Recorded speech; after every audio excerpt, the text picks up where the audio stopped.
Hey guys, so it's been a while since I did a video, even longer since I did a review video, so bear with me as I kind of fumble my way through this.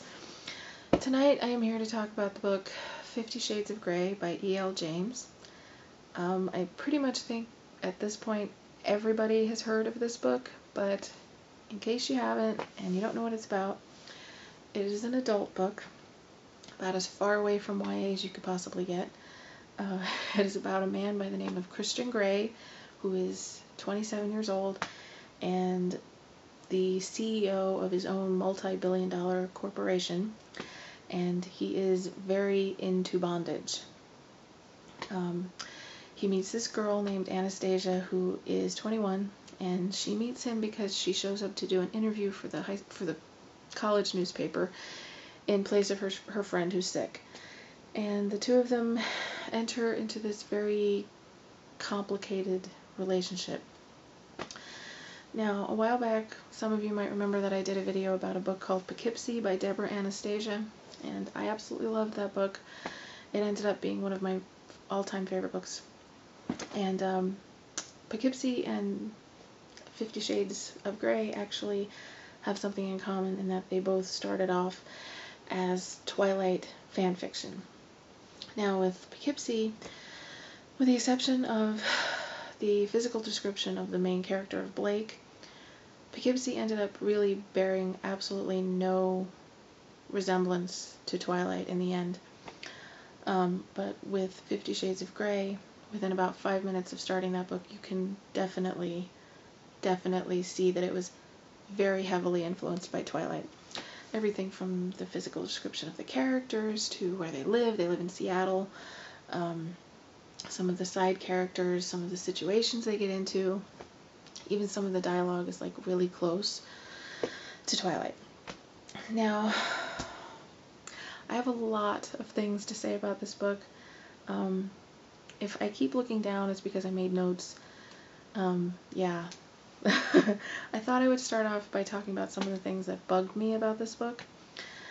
And number one on my list of problems with this book, number one, highlighted and underlined about 5 times, was the character of Anastasia. In a word, her character was insufferable. She was just beyond annoying to me.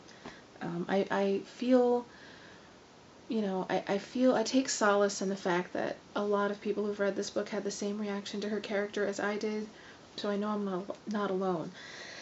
Now, I realize that this character was supposed to be very much a wide-eyed, innocent, virginal, naive girl. I get that. I understand that's what she was supposed to be. But, I mean, with as dull and monochrome as Bella could be in Twilight, Bella comes off as a rocket scientist compared to Anna at times in this book. She's bipolar, I swear. Her mood swings are just insane. I mean, okay, the 50 Shades series is a trilogy, and I've only read the first book, but the entire first book is, from beginning to end, Christian attempting to convince Anna to enter into a BDSM, dominant, submissive relationship with him being the dominant, and her deciding if she wants to do that. And I realize that this is a big decision in her life. I get that. But my God, it would go from like 1 minute she's like completely into the idea, she thinks it's hot, sexy, and oh my God, she just wants to be with Christian, and he makes her feel so good, and he, she loves how he makes her feel, and oh my God, this is so hot, and this is, she never knew she had this side to her and all this other stuff, and then like that, 5 seconds later, she's like, oh my God, this is demeaning, this is horrible, why would he want to hurt me, this is terrifying, he scares me, he doesn't care about me. Like that, the switch goes off again. Oh my God, Christian is just the best thing ever, and he makes me feel like a goddess, and this feels so good, and how could I ever leave him for 5 minutes? Flip it again, he's a stalker, he won't leave me alone, oh my God, he scares me. You get the idea. back and forth for 500 frickin' pages or however long this book was. Oh my god, I wanted to reach into my Kindle and throttle this girl so many times. You have no idea. There were a lot of things that were very, very repetitive in this book. The biting of the lip thing. Oh my god, if I had to read that line one more time, I was going to pull out all of my hair. Every time she bites her lip, Christian tells her, don't bite your lip, don't bite your lip, don't bite your lip, don't bite your lip. Just over and over and over again.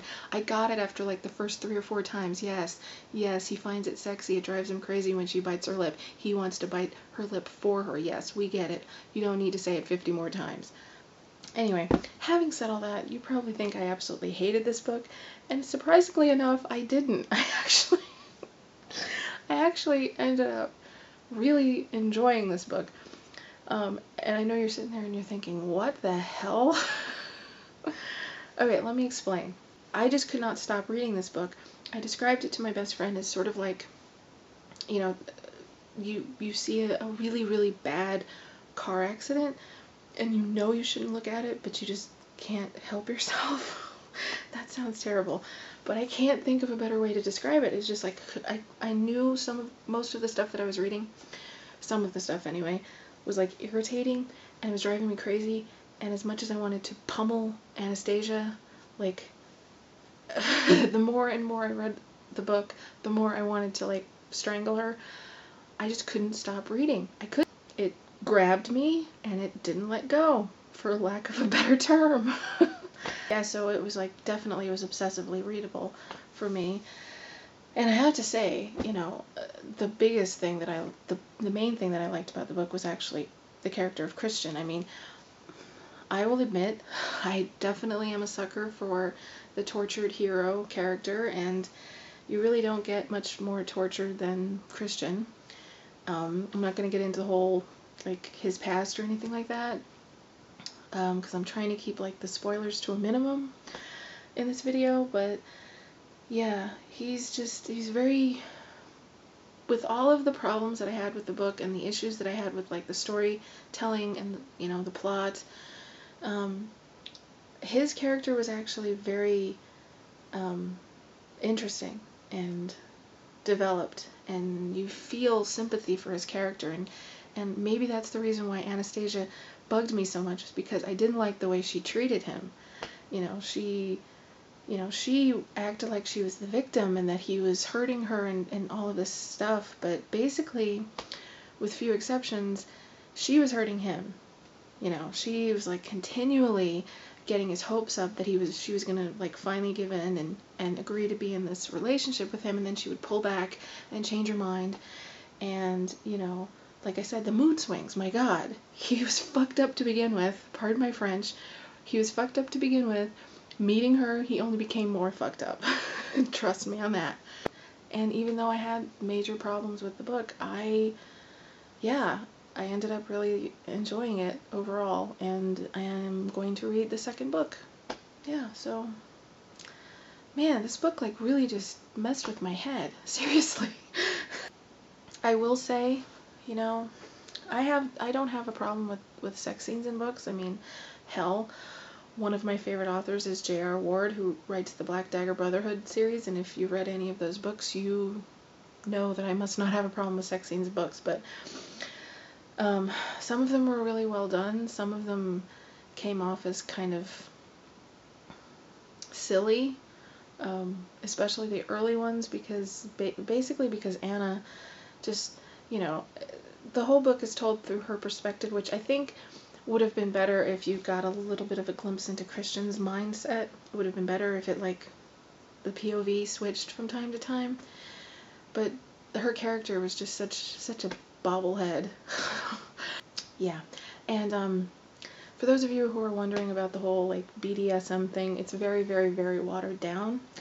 There's nothing more, like, intense than blindfolds and spanking and that kind of stuff. So, people aren't being suspended from the ceiling and stuff like that. No. Yeah. So, but yeah, so yeah, I would recommend this book to people, number one, who like adult books, obviously. Yeah, who don't mind sex scenes in books, and who are up for a little something different. However, I do warn you, like I said, the character of Anna, very frustrating at times, and some of the things that are said can be repetitive at times, but trust me, you should give it a try. You know, like, this is what everybody was telling me when I was, like, going back and forth as to whether or not I should read it. There's, like, just try it. See if, if you get into the story. And if you do, you'll understand why so many people have just been completely taken over by this book. Yeah. So yeah, that's pretty much it. This has been a very, very rambling video, and it's probably a very long video.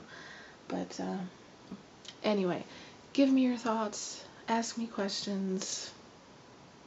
Yeah, I miss the whole interacting thing with you guys. I've missed doing videos and talking to you guys and comments and everything like that. So please leave me some comments, show me some love.